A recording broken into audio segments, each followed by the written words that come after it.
Nosso colaborador, Dr. Evaldo Stanislau Araújo, colaborador aqui da Rádio Bandeirantes. É um prazer falar com o senhor, Dr. Evaldo. Bom dia. Bom dia, Agostinho. O prazer é meu. Como é que estão as coisas por aí? Tudo jóia. Estamos aí no Congresso Paulista de Infectologia, grande sucesso, discutindo doenças infecciosas, mas atentos às questões da saúde.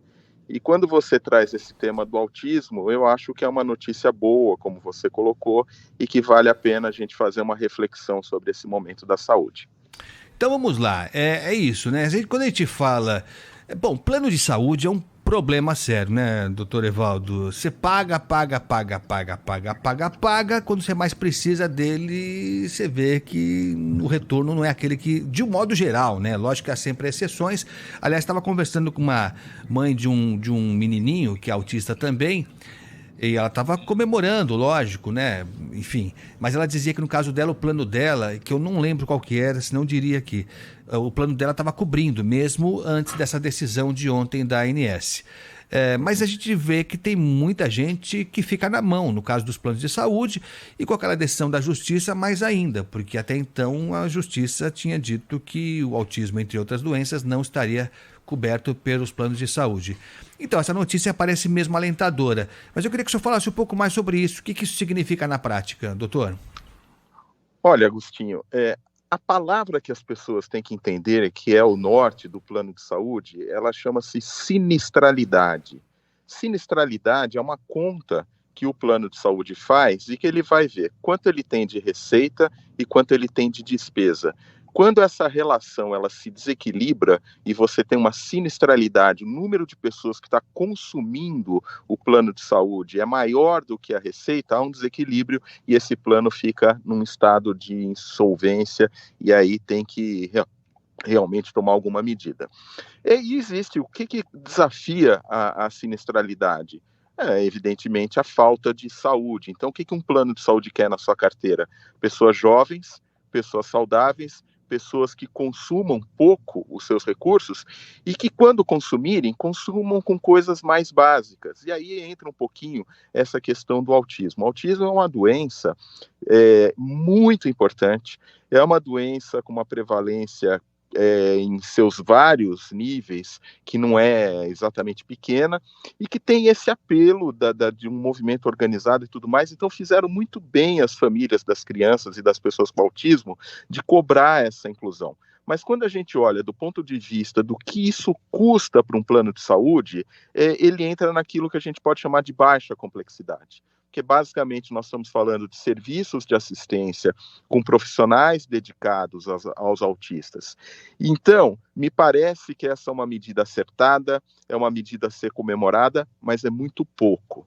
Essa decisão do rol taxativo da ANS, eu acho que ela descobre outras pontas que são extremamente importantes. Então, de um lado, a gente contempla a questão do autismo, mas ficam descobertos os tratamentos de alta complexidade, com medicamentos inovadores e que são absolutamente essenciais para que pessoas continuem vivendo ou tendo qualidade de vida, com incorporação de novas tecnologias diagnósticas, de novos procedimentos, que vão desde as coisas muito caras e complexas até coisas muito banais e presentes no nosso cotidiano, como o examezinho de sangue que faz diagnóstico de tuberculose e que não consta nesse rol, e que você imagine, Agostinho, a dificuldade que é para uma pessoa poder fazer isso. Então eu vejo do lado, prefiro olhar a metade cheia do copo, ok, contemplamos a questão do autismo, mas a metade vazia, ela é muito grande, e eu temo que a gente tenha que ter uma pressão ainda maior. A ANS, ela tinha que ter uma agilidade maior na incorporação de exames e de procedimentos, porque me parece que ainda está muito desequilibrada essa relação entre o plano de saúde e o consumidor, e para variar, o consumidor está perdendo, e já são inúmeros os relatos, Agostinho, de pessoas que não têm a mesma voz do movimento dos autistas, que já foram prejudicadas desde que essa decisão do rol taxativo foi tomada. Importante essa ponderação que o senhor faz, hein? Bem importante mesmo. Então, só para deixar bem claro, estamos comemorando aqui essa mudança que incluiu o tratamento para autistas no rol da ANS. Então, tá tudo ótimo, que maravilha. Mas, de fato, eu também estranhei, porque foi uma reunião extraordinária, pelo que eu li, da Agência Nacional de Saúde Suplementar. E eu imaginei, quando eu soube disso, que outros procedimentos fossem ser incluídos também, porque quando houve a decisão da Justiça que disse que a lista era taxativa, que nada além da lista ali do rol poderia ser cobrado dos planos de saúde, se falou do autismo, com certeza, mas se falou também, por exemplo, de tratamentos de quimioterapia, de radioterapia, cirurgias robóticas. Eu lembro, inclusive, que no dia, doutor Evaldo, um ouvinte nosso, foi um depoimento forte, ele estava com uma cirurgia marcada já para os próximos dias, quando veio a decisão da Justiça, e era uma cirurgia robótica que ele ia fazer. Então ele estava desesperado, ele não sabia se a cirurgia que já estava praticamente autorizada, estava agendada, programada, se prevaleceria ou não. Então eu imaginei que quando a agência se reuniu, que ela fosse abarcar esses outros procedimentos, mas isso não aconteceu. Quer dizer, na verdade, pelo que o senhor diz, eles fizeram algo que foi bem feito e tal, mas que no frigir dos ovos, na conta deles final dos planos de saúde, representa muito pouco. E que já estava contemplado, porque grande parte dos planos já tem os serviços de atendimento aos autistas bem estruturados, com equipe e tudo mais. Então, eles fizeram uma atitude que foi correta, que foi ética, mas que impacta pouco. A gente tem que olhar, esse exemplo que você trouxe é um deles, outros exemplos que a gente pode dar são as pessoas que têm doenças crônicas, que fazem uso de medicamentos de alto custo, continuado, que já estavam sendo atendidas e que simplesmente receberam comunicações do tipo, olha, a partir de tal data nós não forneceremos mais o medicamento porque não é nossa obrigação. E aí, quem que vai pagar essa conta, Agostinho? O bom e velho Sistema Único de Saúde, porque as pessoas criticam demais o SUS, mas essa incorporação de alto custo, esses procedimentos que são, entre aspas, mais custosos para a saúde suplementar, porque é difícil a gente precificar a vida, não é?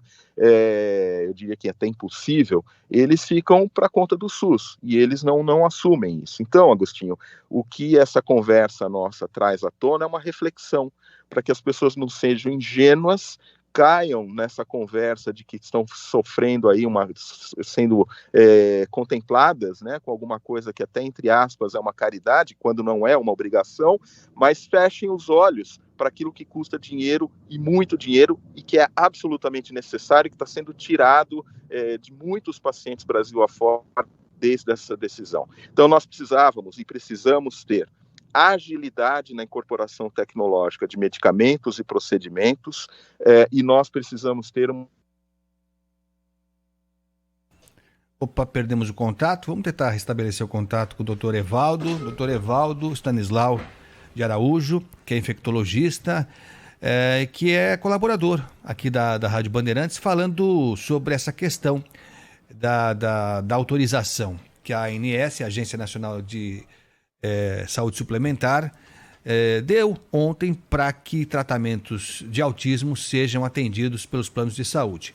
Mas você vê que coisa, né? Como a gente se deixa levar por supostas notícias boas, né? Por isso que é importante falar com quem entende, com quem está na linha de frente. Segundo o doutor Evaldo, esses tratamentos, na verdade, já estão incorporados nos planos de saúde. Isso até confirma o que eu falei com a Cláudia, que é ouvinte nossa, que tem um filhinho que é autista, e ela disse para mim agora há pouquinho que, no caso dela, o plano de saúde dela manteve o tratamento. Então, pelo que diz o doutor Evaldo, a maioria já mantinha mesmo. Então, assim, foi muito barulho por quase nada. Nada contra incorporar, tá tudo certo. Mas outros tratamentos, e aí são mais caros, e talvez isso é que faça com que a Agência Nacional de Saúde Suplementar demore mais para incorporar esses tratamentos, se é que eles serão incorporados. Aliás, sobre isso, doutor Evaldo, não se tem ideia de quando a ANS vai se reunir de novo, quando ela vai acrescentar mais algum tratamento nessa lista dela, não, né? Então, Agostinho, por ocasião dessa decisão, até a seguradora, celeridade que elas fazem na incorporação essa celeridade, essa periodicidade, ela está muito aquém da velocidade do que a gente precisa, e ela é seletiva, quer dizer, você escolhe aquilo que convém. Então eu dizia, um pouquinho antes de a gente perder o contato, que é muito importante que tanto o usuário fiscalize, mas que sobretudo a gente tenha uma agência nacional suplementar que faça o seu papel, que cumpra o seu papel, que é exatamente isso, trazer para aquilo que tem evidência científica. Ninguém está falando aqui de situações supérfluas, de luxo, não, nós estamos falando de procedimentos e medicamentos com evidência científica robusta, porque fazem a diferença na vida das pessoas, dão qualidade de vida e salvam vidas, mas que precisam ficar incorporados. Então, vou te dar um exemplo concreto. Quantiferon, que é uma substância que a gente dosa no sangue e que vai te dizer se você tem ou não tuberculose, por exemplo. Tuberculose, que é uma doença de alta prevalência. O exame equivalente a isso chama-se PPD, que é um exame baratinho e disponível no SUS, mas que tem uma complexidade técnica. Então, hoje a gente precisa desse exame de sangue e você tem uma dificuldade muito grande porque eles se recusam. E é um exame que custa barato, mas não está no rol, não é feito. E esse é só um exemplo simples, mas tem outros mais complexos, Agostinho. Então, o que nós precisávamos realmente é que a agência cobre periodicidade, cobre aquilo que é relevante, que esteja ao lado do usuário e não, como a gente tem percebido, muito mais fazendo parceria com as seguradoras e os planos de saúde. Que, aliás, é um problema das agências reguladoras aqui do Brasil, né? Elas parecem que fazem o jogo do mais forte, né? Sempre do poderoso, e não do cidadão fragilizado e abandonado como regra.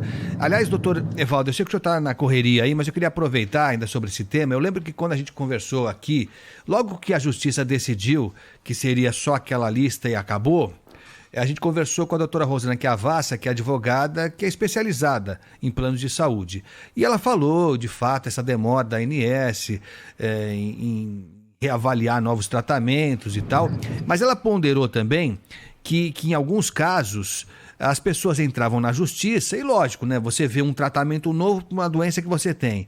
Você quer qualquer tratamento que seja, né? Você pega uma doença grave, você fala, olha, surgiu um tratamento X aí, a pessoa vai tentar, é natural, é humano mesmo. E ela falou que isso estava acontecendo muito.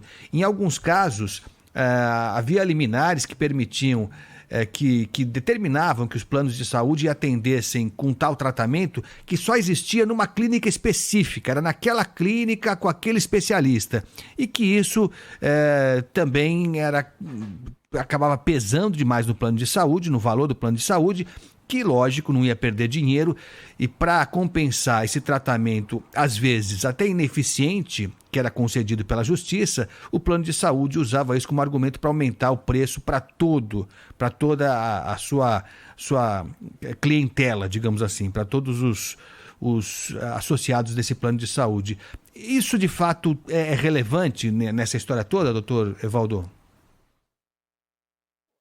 Vamos separar as coisas. Existe hoje, e isso é relevante, uma corrente que vai nessa linha de, eventualmente, você abusar das exceções para tecnologias que servem para poucos, né? E a gente sempre tem que ter um pensamento que pense na maioria, no coletivo, o benefício maior a todos, né? E isso acaba realmente pesando na conta e isso é dividido por todos depois. Mas isso é uma distorção. Isso é uma distorção de uma ferramenta nobre que é a judicialização. A doutora Rosana é bastante conhecida, há muitos anos está nesse meio, eu concordo com ela, mas o que nós estamos falando aqui é que se houvesse, por parte da ANS e das seguradoras, uma ação mais correta na velocidade de incorporação daquilo que já tem uma evidência robusta e que tem demanda, nós...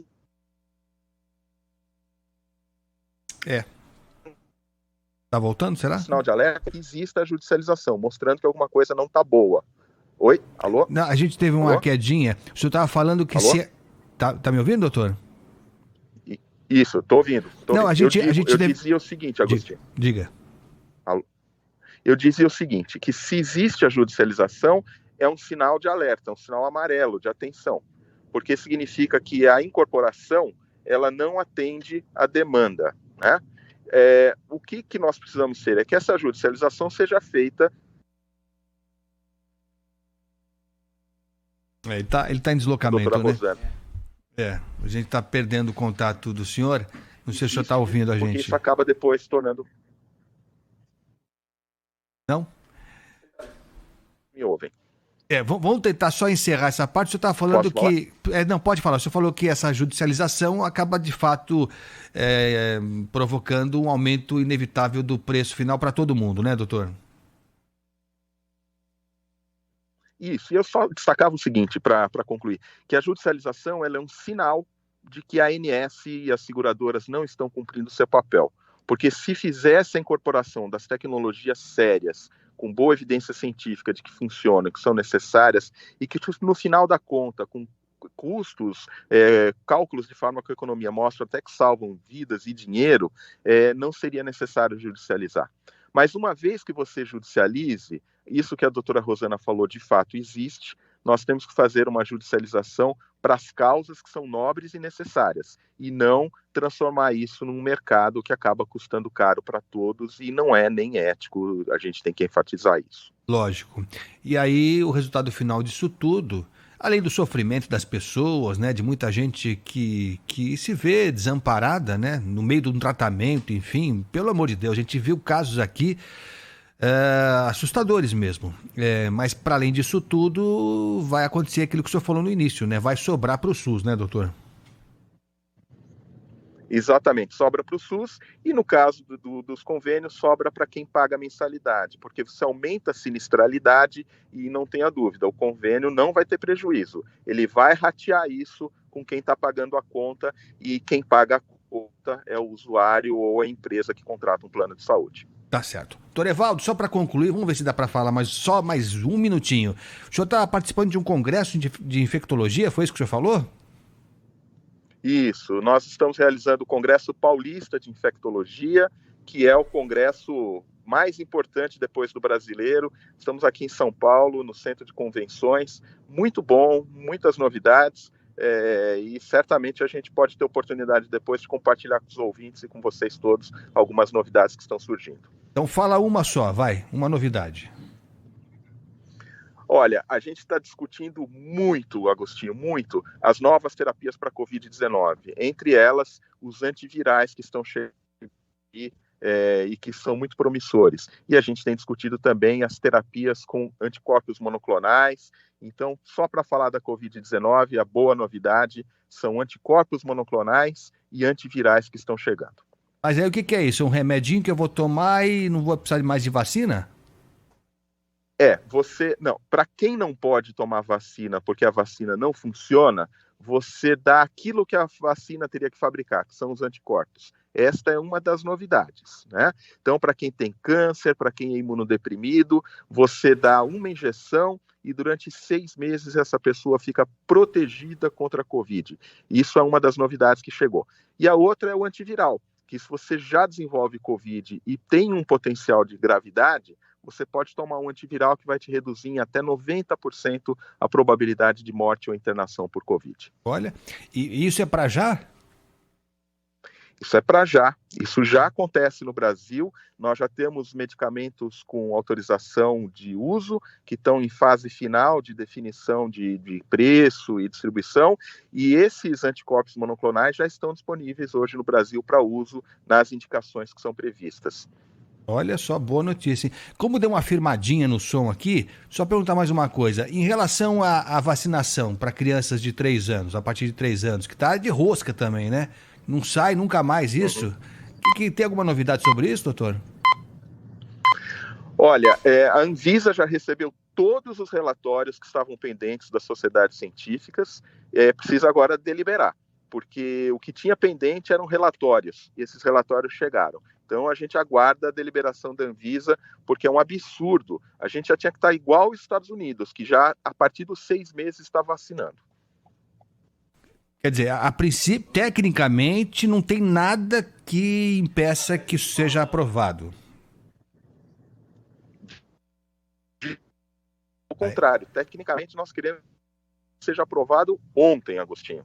Tá certo. Doutor Evaldo, obrigado, viu? Um esforço de reportagem aqui. Muito obrigado pela presença aqui, foi muito bom ouvi-lo. Bom congresso e a gente se fala em breve, tá? É isso. Um grande abraço, Agostinho. Abração, Tchau. Tá vendo? Não era falta de educação. Doutor Evaldo jamais deixaria de nos cumprimentar. Então, legal, hein? Muito legal. Apesar da dificuldade de comunicação, doutor Evaldo está em deslocamento para participar desse congresso de infectologia.